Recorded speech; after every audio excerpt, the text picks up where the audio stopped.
We're going to take a little trip through the lighthouse here, I think. The lighthouse, the Two Harbors Light Station, of course, was built in 1892, and as you come in the front door here, you're entering into one of two buildings. Even though they're connected as one, there are two separate buildings, the lighthouse tower and the keeper's quarters.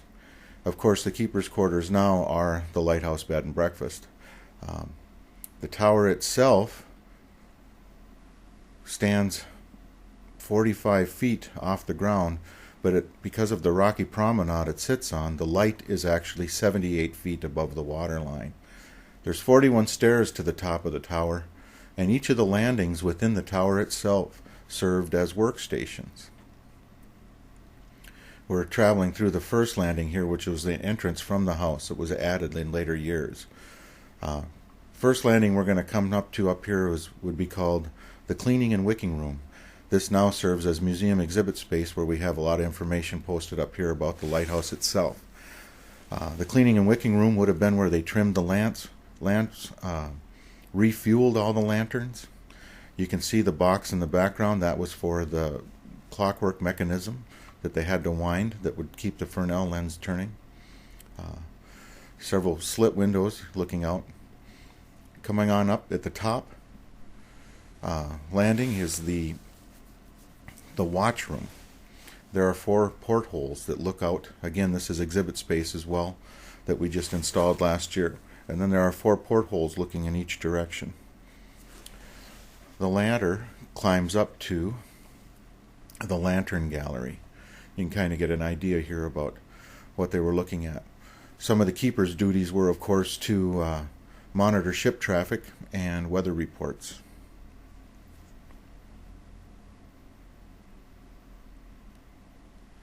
There's quite a bit of frost on the windows as the tower is not heated, but the keeper's house is. The tower is 3 bricks thick. The keeper's quarters is 2 bricks thick. Where they meet, it's 5 bricks thick. This was to help protect the keeper's family in the event of a fire. Of course, using whale oil and kerosene was a dangerous combination in the 1890s. This is the ladder that will go up to the lantern gallery, and we'll travel up there real quick. But first, my little note to tourists: the lighthouse ghost doesn't like people hanging out in the lantern gallery. The 24-inch twin arrow beacons were installed in 1970. They are each 1,000 watts. The flash signal remains the same. It is 20 seconds of darkness, or it's a flash, 5 seconds of darkness, flash, 15 seconds of darkness, doing a rotation every 20 seconds. This is a little gate you got to crawl through to get out onto the crow's nest. Gives you a bird's eye view of the agate city. You can see the breakwall and the beauty of Lake Superior on a sunny, wintry day.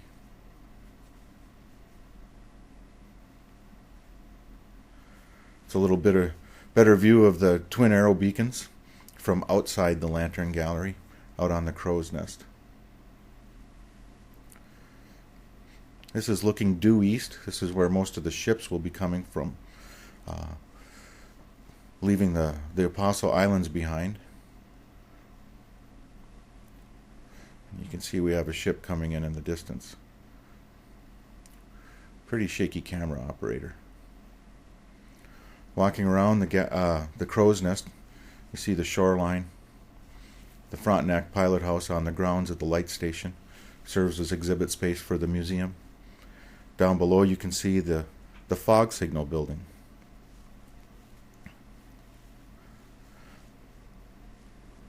The Two Harbors breakwall, and of course the shiploading facility with docks number 1 and 2, which are still in operation, and dock number 6 that has been retired. You get kind of a bird's eye view of the city of Two Harbors. Down below is the public boat launch for sport fishermen.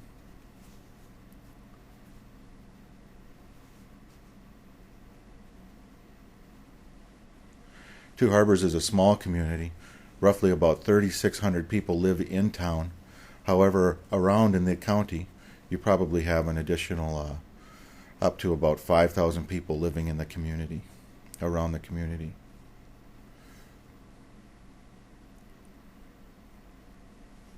And you can see the steady grade there that the railroad had to work their way up and around. The small bluff in the background is called Cardinals Bluff. There was a ski hill out there for one time. Now I believe it's a campground. But the railroad had to go up and over that. And just one of the barge-style ships getting loaded before they head down lake. We'll go ahead and crawl back down through the access gate here. And I'd like to say thanks for watching from the Lake County Historical Society. And please visit our website and also check out thelighthousebb.org to check out the Lighthouse Bed and Breakfast as well. Thank you very much.